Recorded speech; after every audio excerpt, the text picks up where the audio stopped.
The Oversight Project is unleashing a new campaign to urge the FBI to declare transgender ideology, motivated violence, and extremism as domestic terrorism. Mike Howell is the president of the Oversight Project, and he joins us now. So, Mike, it's so good to see you again. It has been a crazy week that nobody wishes that we ever had to live through. But tell us what you guys are doing over there to try and stop this violence that we've now seen way too many times. Yeah, it's a terrible and growing sustained trend in American life right now. The transgender ideology inspired violence and extremism is now domestic terrorism. I think to best explain this, let's go back 10 years. When then candidate Trump was running for president, one of his chief criticisms of then President Obama was that Obama refused to say the words radical Islamic extremism. So Trump took him to task over and over again, and the more broad left for this, and basically was making the case that if you can't define the enemy, you cannot defeat the enemy. President Trump was right then, but now there's another enemy on the scene. And it's beyond obvious that transgender ideology is inspiring a very specific type of domestic terrorism. We're seeing it over and over again through the school shootings, through the assassination of Charlie Kirk, all across the board. My colleague Roger Severino has an estimate out there.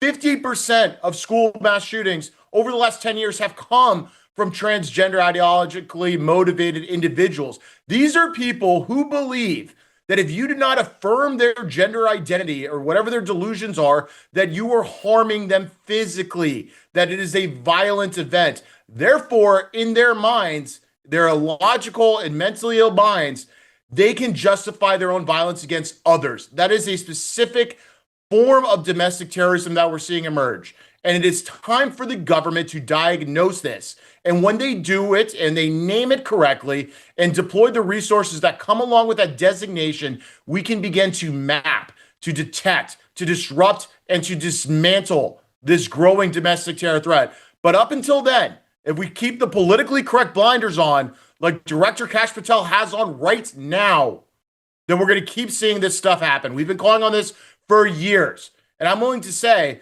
that had the FBI taken it seriously over the past few years, maybe some of these events would have been prevented. Maybe we wouldn't be playing catch up. Maybe people wouldn't be shocked to hear so much of the news coming out about the associations to the dark corners, the people involved, this furry gaming underground network, all this, because our government would have been on top of it.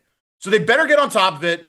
And we're leading the charge and calling on the rest of Americans to tell our government, put the political correctness aside, and let's declare this and designate it a domestic terror threat. I'm sick of watching it progress. Okay, Mike, you make a very important point and a brave one, apparently, in these days, because no one wants to call this out. It's clearly a trend that you have some of these people who are, transgender are very confused. They have committed acts of violence, and Charlie is actually the latest in a line of this.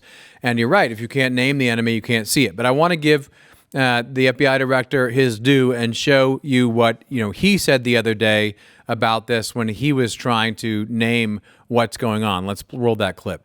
Maybe most importantly, under the counterterrorism and domestic terrorism umbrella, are nihilist, violent extremists, and those that label themselves 764, who wish to go online and convince children to maim and mutilate themselves and commit suicide.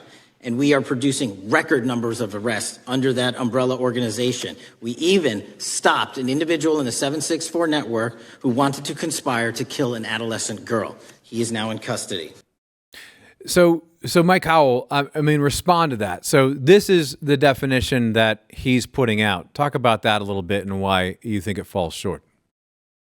Yeah, it definitely falls short. It reads to me that the FBI, which still hasn't been reformed, put forth a much broader category to avoid the very narrow question here. And nihilism, as it's actually pronounced, is much different than what transgender ideology-inspired violence and extremism is all about. Nihilism is for nothing. It is people who have given up on life and morality. Transgender ideology actually believes in something. They believe that this world should be their version of it, and those who oppose their view should get out of the way and not be part of it. That is the ideology that manifests in the domestic terrorism. And so the FBI doesn't have the guts to say that directly. So they're going for this more politically correct, broad-based category. When you do that and you don't target this specific strand of domestic terrorism, you're not going to stop it. The FBI still has protocols in place that we discovered in the Oversight Project from the Biden administration, which put up barriers to actually identifying this threat that the FBI should remove. We've called on them to remove. They haven't. And it's because the far left, body of the FBI that's still there knew that there was this growing cancer in America, that it was emanating from the same ideology that is steeped in violence. And I think it's deeply disappointing that Director Patel, greeted with, even more transgender-inspired violence, isn't willing to do it even after Charlie Kirk was assassinated. And instead, we're putting forth this just blob soup of a category that will not address the threat. I hope they change their minds. Mike, I could ask you a dozen questions bouncing off of what we've just talked about right here. And I know we don't have time for a dozen or even three, but I do want to say this before I address one thing in particular. It is an absolute tragedy of tragedies that the assassination of Charlie Kirk was what actually pushed this particular initiative across the goal line from the administration. Andy Ngo, as you know, who is probably the world's expert on Antifa, has years and years ago told us that this was really Trantifa, that in fact the people in Antifa, which is essentially the paramilitary arm of the Democratic National Convention, is actually has such a large percentage of that group is gender confused, et cetera, furries, transitioning in all manner. But this is something that the FBI should have known about. Now, either the previous administration was just completely ignoring it or maybe promoting it, but Cash, Dan, and company have had months now with all of this information readily available to them to begin initiatives to punch this down. Why haven't they stepped forward at this point? Yeah, I think fundamentally they don't control, enough of the FBI. They haven't reformed it. And so they have a apparatus that puts forth to them things that they know will stop what the objective is, which is this broad-based nihilism category. And they haven't declared Antifa. The president of the United States had to go out and do that. Antifa is separate but related. You can have many strands and types of domestic terrorism in a country at the same time. You described it pretty well. Of course, they have a large, transgender motivated population within it, but it's the distinctiveness of the transgender ideology, which is so steeped in violence and loaded up with gender bending hormones and increased rates of suicide, depression, psychosis. And there's also a step of self-harm that occurs definitionally when one becomes transgender. And as you know, if somebody is suicidal or in the camp of self-harm, the chances of harming others go through the roof. And so we need to treat this as a distinct issue that emanates in more violence. I mean, let's be honest, transgender ideology-inspired domestic terrorism has killed way more people than Antifa has. I mean, Antifa's street violence, street thugs, they're evil, they are domestic terrorists, they need to be dealt with, but a much smaller and narrower population is this transgender ideology inspired violence and extremism. And I just don't think that they have the guts over the FBI to name it for what it is. They made the decision not to. It's not like this wasn't on the table of options for them. They chose to go with this blob category because they know that at the end of the day, like, they have a woke workforce that, has spent the last 4 years terrorizing people like you, Steve. And there's transgenders in the mix who have adopted the ideology. They've promoted the ideology of the FBI. And so maybe it's just too big of a lift for them to tell their agency to do what needs to be done and protect the homeland against this specific type of domestic terrorism. Yeah, I mean, I still can't believe it's only been 2 weeks since we had, 2 kids killed in a church by Robin Westman. It's the same thing. It needs to be named. But I want to step back a minute and just talk about Cash in general. We published an article about, his greatest challenge, Steve, was going at the manhunt for Charlie's killer.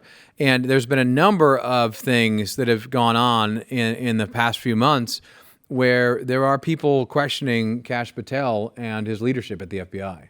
The most difficult thing right now, I think, is seeing his desperation for a PR victory. And that has led far too often now in the last several weeks to him going to either Fox and Friends going to X and posting a tweet or some other venue, Axios, for instance, and releasing information that's just not ready to be released. And in fact, information that's just outside of the standard operating procedure of law enforcement. And that's what's getting Cash in trouble. And everybody asks, well, why is he doing that? Because from my sources, every time he does this, they rear up and I get bombarded with DMs from not just the whistleblowers, but from retired FBI agents, from people within the agency, and they're absolutely horrified that he maybe even, for instance, in this Charlie Kirk investigation with the killer there, may have even poisoned the jury pool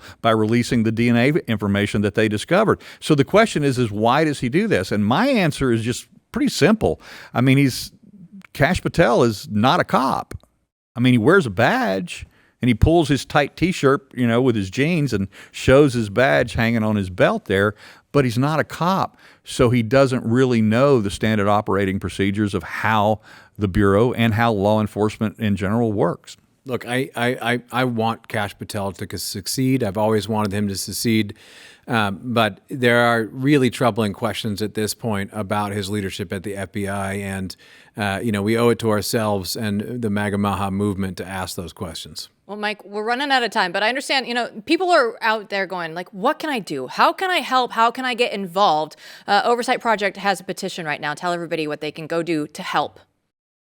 Yeah. So look, I'm not a petition guy. I think we all get sick of things where you're asked to sign up and whatnot, but here is why in like one singular instance we want to do this is because it is a political will problem, one of political correctness. We need strength in numbers to show those in the administration, particularly at the FBI, that the American public is not only ready to come to terms with the reality of the interconnectedness of violence and the transgender ideology movement, but for the government to do something and to name it. And I think that can really get us to where we need to go. So please, throw your name on there, retweet it. I feel, shameful for even asking that.